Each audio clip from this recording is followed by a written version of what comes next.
Lesson 6.2 is on rational exponents. In this lesson, we are going to evaluate and simplify expressions containing rational exponents. So the vocabulary word in this lesson will be index.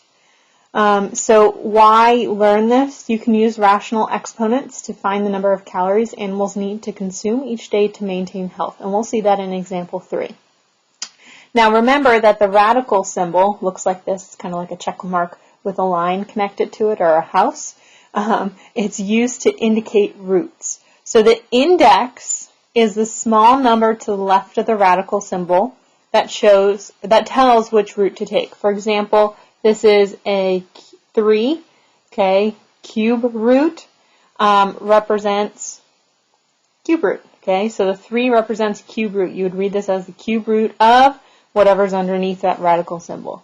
So it represents a cube root. Since 2 to the third power equals 2 times 2 times 2 and equals 8, the cube root of 8 equals 2.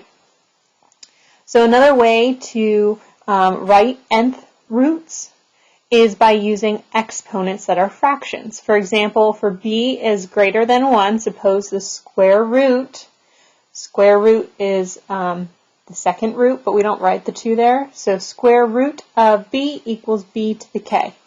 So the square root of b squared equals bk raised to the second power. So b to the first power equals b to the 2k, because when you have a power of power, you multiply them together, so k times 2 is 2k. When the bases are the same, the exponents have to be equal. So 1 equals 2k, and then divide both sides by 2, you get k by itself, and then it equals 1/2. So k equals 1/2. So in order to write the square root of b as a base with an exponent, that exponent is going to be 1/2. So for all b greater than 1, the square root of b equals b to the 1/2 power. So for this, there's a couple things to note. So the definition of b to the 1/2, or to the 1 over n power. Okay, so where we have a fraction as our exponent. So number raised to the power of 1 over n is equal to the nth root of that number. So whatever is in that denominator there, that's the root. So if it was 1/2, that would be the square root. So 3 to the half power is the square root of 3. But remember, when we do square roots, we don't typically write that index as 2. 5 to the 1/4 power is the 4th root of 5. And 2 to the 1/7 power is the 7th root of 2. If b is greater than 1 and n is an integer where n is greater than or equal to 2, then b to the 1 over n power equals the nth root of b. b to the 1/2 power equals square root of b. b to the 1/3 power equals the cube root of b. b to the 1/4 power equals the 4th root of b, and so on.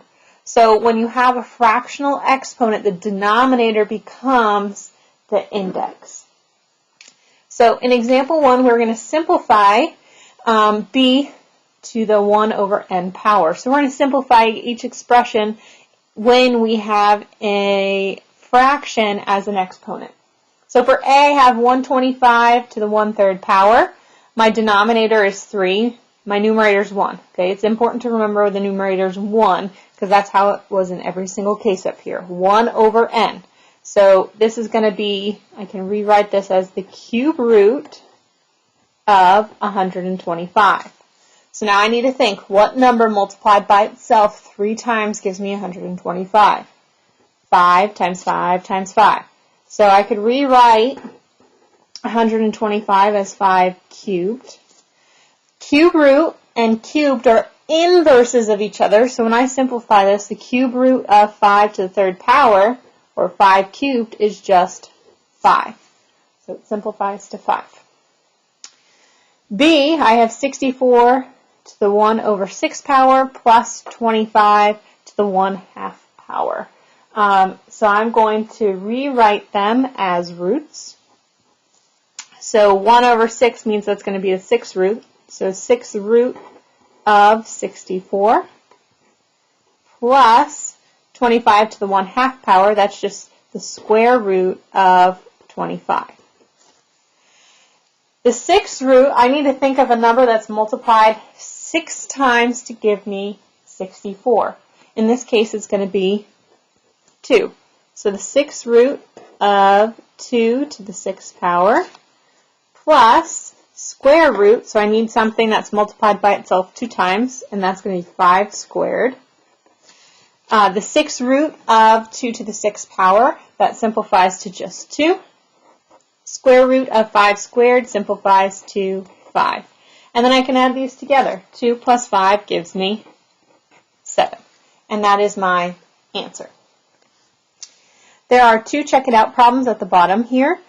So go ahead, take a moment, pause the video, try these 2 on your own, and then resume when you're ready to check your answer.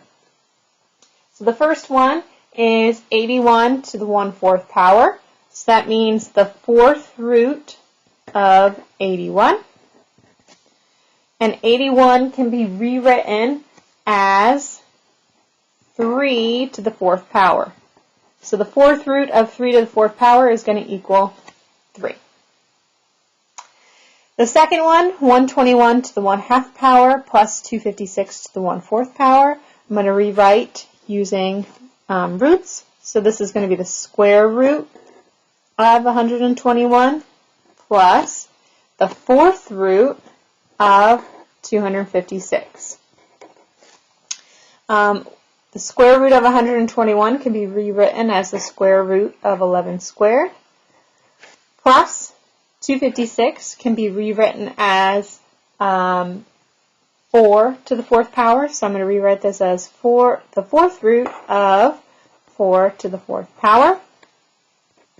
The square root of 11 squared gives me 11, plus the 4th root of 4 to the 4th power is 4. And then 11 plus 4 gives us 15. So the sum equals 15. So that would be your final answer.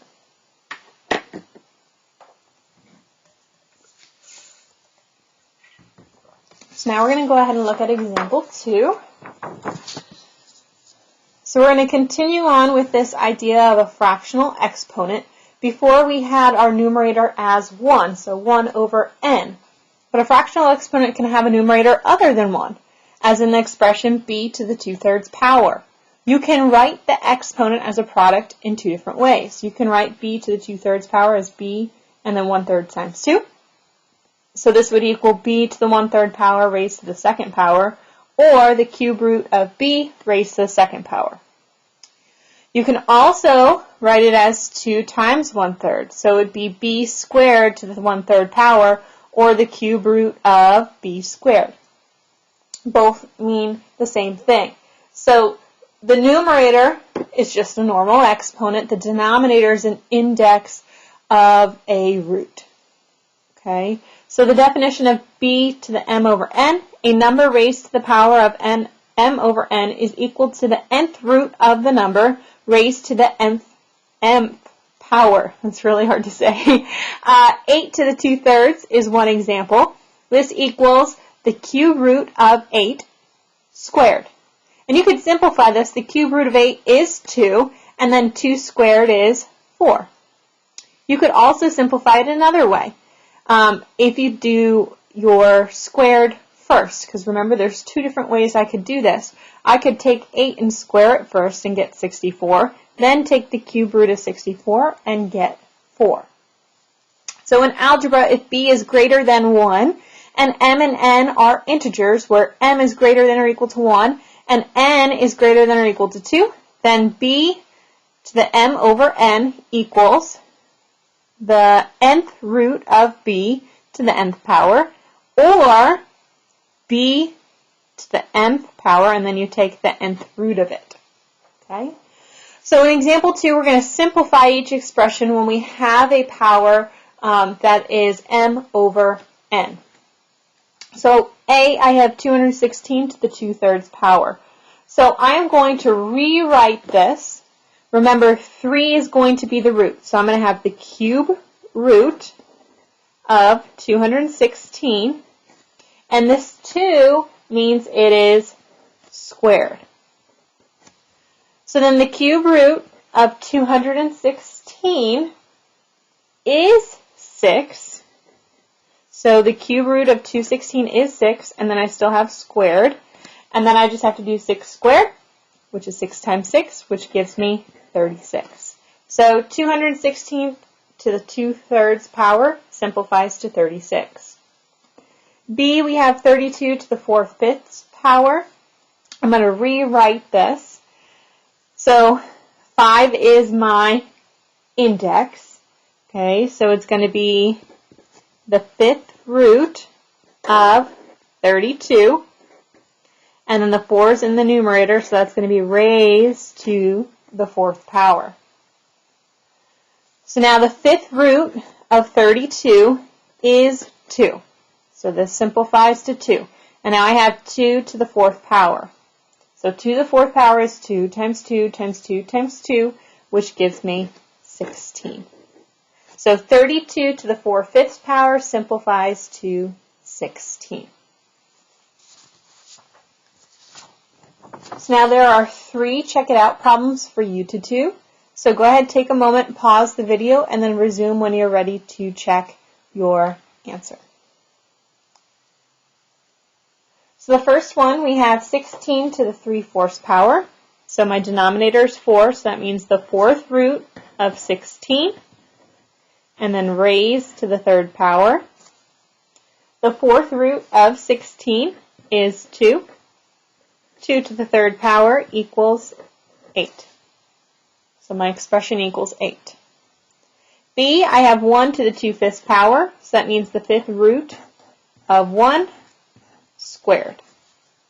The 5th root of 1 is 1, and then 1 squared is 1.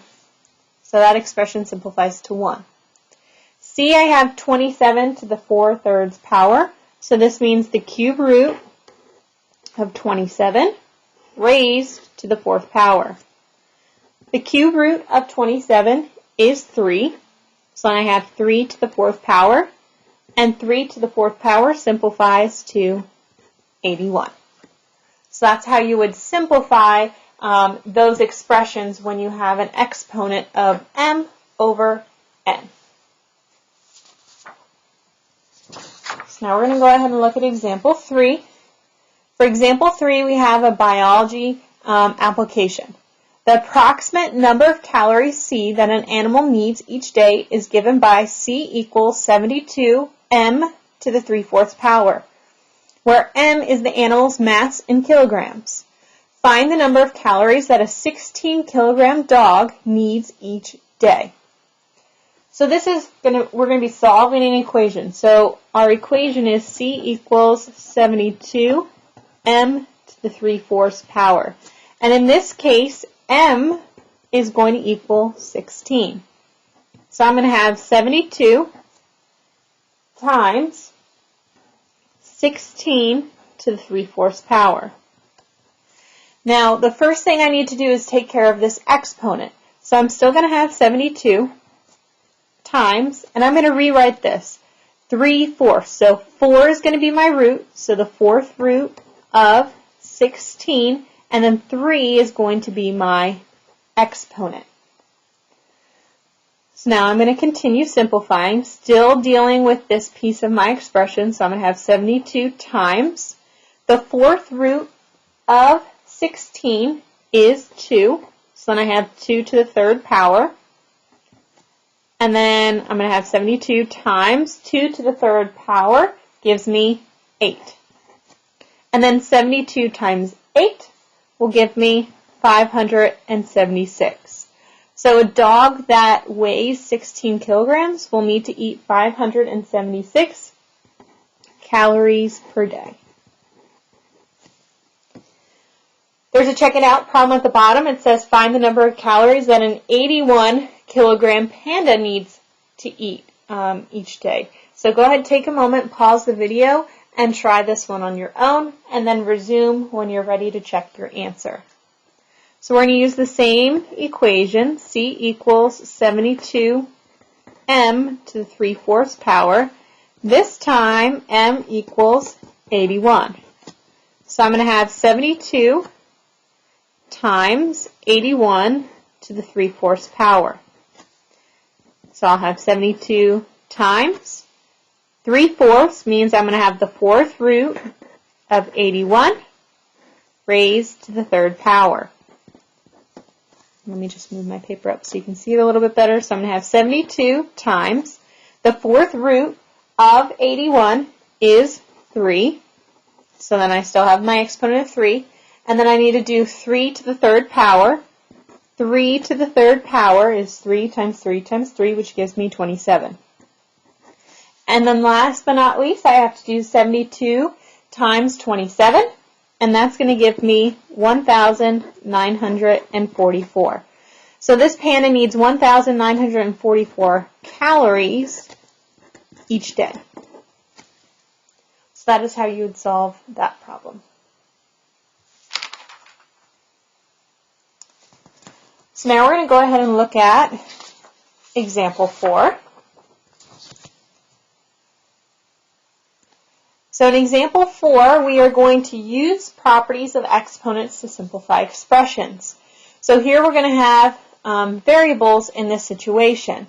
So I have the cube root of x to the 9th power and y to the 3rd power. So I am going to work in reverse this time. I'm going to rewrite this cube root as the 1/3 power because your root here is 1 over n. So I'm going to have x to the 9th, y to the 3rd, and this is all raised to the 1/3 power. Now, when you have a power of a power, every piece inside your expression gets multiplied by, or every exponent inside the parentheses gets multiplied by this exponent. So 9 times 1/3, 3 times 1/3. And if you want, you can write that out. So I'm going to have x to the 9th raised to the 1/3 power times y to the 3rd raised to the 1/3 power. And then I can multiply my exponents. So 9 times 1/3 is 9 over 3, or just 3. So x to the 3rd power. And then y to the 3rd raised to the 1/3 power. 3 times 1/3 is 3 over 3, or 1. So we just have y to the 1st power, or just y. So our final expression, simplified all the way, would be x to the 3rd power times y. B, we have x squared, y to the 1/2 power, all raised to the 4th power, times the cube root of y to the 3rd power. So there's a lot going on here in this example. So first step, I'm going to rewrite my first part of my expression, the x squared y to the 1/2 power raised to the 4th power, and I'm going to multiply each piece, or each exponent here by 4, because it's a power of a power. So I'm going to have x to the 2nd raised to the 4th power, y to the 1/2 raised to the 4th power. So you can kind of think of it as like the distributive property, except you're distributing exponents here. And then the cube root of y to the 3rd power, I can rewrite as y to the 3rd power. And the cube root, or the 3rd root, is 1/3 as an exponent. So I multiplied the exponent 4 to 2, so 2 times 4, and then 4 times 1/2, 1/2 times 4. I rewrote the cube root of y cubed. I took this cube root and rewrote it as 1/3. So now I'm going to go ahead and multiply those exponents. So 2 times 4 is going to give me 8. So x to the 8th power, y to the 1/2 to the 4th power. 1/2 times 4 will give me 4 over 2, or 2. So that's y to the 2nd power. And then here, y to the 3rd power raised to the 1/3 power. 3 times 1/3 is 3 over 3, or 1. So this is y to the 1 power, or just y. Now, I still have like terms here, these y's, when you are multiplying the same base, you add the exponents. So x to the 8th will stay, and then I have y to the 2nd, and this is technically y to the 1, so I add those exponents. So 2 plus 1 will give me 3. So x to the 3rd power. So my final answer for part B is x to the 8th, y to the 3rd power.